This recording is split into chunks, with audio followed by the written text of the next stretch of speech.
హెచ్కేల్ గ్రంథం 44వ అధ్యాయం. తూర్పు తట్టు చూచు పరిశుద్ధ స్థలం యొక్క బయటి గుమ్మపు మార్గమునకు అతడు నన్ను తోడుకొని రాగా, ఆ గుమ్మం మూయబడి ఉండెను. అంతటా యెహోవా నాతో ఈ మాట సెలవిచ్చెను: ఇశ్రాయేలీయుల దేవుడైన యెహోవా ఈ గుమ్మము ద్వారా ప్రవేశించును గనుక ఏ మానవుడును దాని ద్వారా ప్రవేశింపకుండానట్లు ఎన్నడూ తీయబడకుండా అది మూయబడియే ఉండును. అధిపతియగు వాడు తన ఆధిపత్యమును బట్టి యెహోవా సన్నిధిని ఆహారం భుజించినప్పుడు అతడు అచ్చట కూర్చుండెను. అతడైతే మండప మార్గముగా ప్రవేశించి మండప మార్గముగా బయటికి పోవలెను. అతడు ఉత్తరపు గుమ్మ మార్గముగా మందిరం ఎదుటికి నన్ను తోడుకొని వచ్చెను. అంతలో యెహోవా తేజో మహిమతో యెహోవా మందిరము నిండి ఉండుట చూచి నేను సాగిలపడగా, యెహోవా నాకు సెలవిచ్చినదేమనగా, నరపుత్రుడా, యెహోవా మందిరమును గూర్చిన కట్టడలన్నిటినీ విధులన్నిటినీ నేను నీకు తెలియజేయుచున్నాను. నీవు మనసు నిలుపుకొని ఆ సంగతులన్నిటిని చూచి చెవిని పెట్టుము. మరియు పరిశుద్ధ స్థలంలో నుండి పోవు మార్గములన్నిటి ద్వారా మందిరము లోపలికి వచ్చుటను గూర్చి యోచించుము. తిరుగుబాటు చేయి ఇశ్రాయేలీయులకు ఈ మాట ప్రకటింపు. ప్రభువైన యెహోవా సెలవిచ్చినదేమనగా, ఇశ్రాయేలీయులారా, ఇదివరకు మీరు చేసిన హేక్రియలన్నీ చాలును.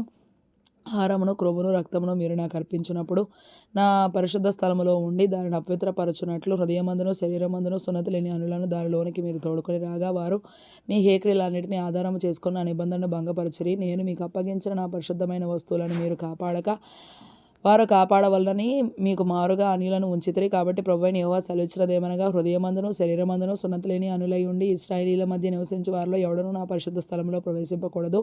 మరియు ఇశ్రాయేలీయులు నన్ను విసర్జించి తమ విగ్రహములను అనుసరింపగా వారితో కూడా నన్ను విసర్జించిన లేవీయులు తమ దోషమును భరించుదురు. అయినను వారు నా పరిశుద్ధ స్థలంలో పరిచర్య చేయువారు. నా మందిరమునకు ద్వారపాలకులై మందిర పరిచర్య జరిగించువారు. ప్రజలకు బదులుగా వారే దహనబలి పశువులను వధించువారు. పరిచర్య చేయటకై వారే జనుల సమక్షమున నియమింపబడిన వారు. విగ్రహముల ఎదుట జనులకు పరిచారకులై ఇశ్రాయేలీయులు తొట్రెల్లి పాపము చేయుటకు వారు కారకులైరి గనుక నేను వారికి విరోధనైతిని. వారు తమ దోషమును భరించుదురు. ఇదే ప్రభువైన యెహోవా వాక్కు.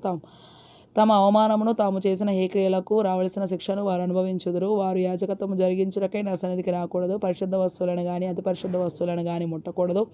అయితే నా మందిర సంబంధమైన పని అంతటినీ దానిలో జరుగు పనులన్నిటిని విచారించుచు దానిని కాపాడు వారినిగా నేను వారిని నియమించుచున్నాను. ఇశ్రాయేలీయులు నన్ను విసర్జింపగా నా పరిశుద్ధ స్థల సంరక్షణను కనిపెట్టు సాదోకు సంతతి వారగు లేవీయులైన యాజకులు పరిచర్య చేయుటకై నా సన్నిధికి వచ్చి వారే నా సన్నిధిని నిలిచి క్రొవ్వును రక్తమును నాకు అర్పించుదురు. ఇదే ప్రభువు యెహోవా వాక్కు. వారే నా పరిశుద్ధ స్థలంలో ప్రవేశింతురు. పరిచర్య చేయుటకై వారే నా బల్ల యొద్దకు వత్తురు.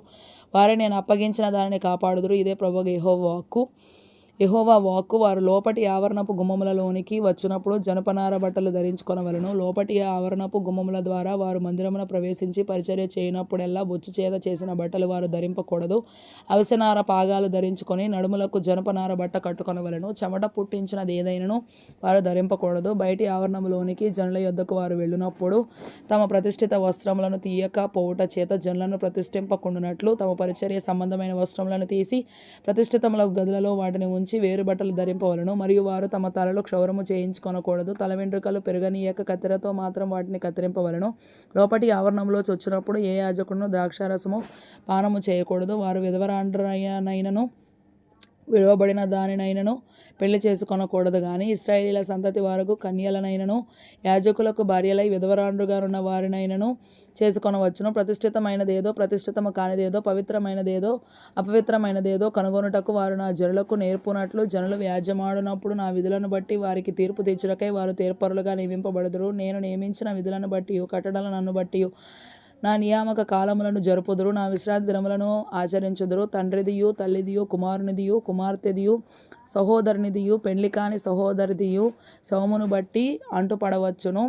అయితే మరి ఏ మనుష్య శవమును గాని ముట్టి అంటుపడకూడదు. ఒకడు అంటుపడి శుచిర్భూతుడైన తరువాత 7 దినములు లెక్కించి పరిశుద్ధ స్థలంలో పరిచర్య చేయుటకై లోపటి ఆవరణంలోని పరిశుద్ధ స్థలమునకు వచ్చిన వాడు అతడు తన కొరకు పాప పరిహారార్థ బలి అర్పింపవలెను. ఇదే ప్రభువైన యెహోవా వాక్కు. వారికి స్వాస్థ్యం ఏదనగా నేనే వారికి స్వాస్థ్యము. ఇశ్రాయేలీయులలో వారికి ఎంత మాత్రమును స్వాస్థ్యము ఇయ్యకూడదు. నేనే వారికి స్వాస్థ్యము. నైవేద్యములను పాప పరిహారార్థ బలిమాంసమును అపరాధ పరిహారార్థ బలిమాంసమును వారికి ఆహారమవును. ఇశ్రాయేలీయుల చేత దేవునికి ప్రతిష్ఠితములగు వస్తువులన్నీ వారివి. మీ ప్రతిష్ఠితార్పణములన్నిటిలోనూ తొలిచూలు వాటన్నిటిలోనూ మొదటివియు ప్రథమ ఫలములన్నిటిలోనూ మొదటివియు యాజకుల వగును. మీ కుటుంబములకు ఆశీర్వాదము కలుగునట్లు మీరు ముందుగా పిసికిన పిండి ముద్దను యాజకులకు ఇయ్యవలెను.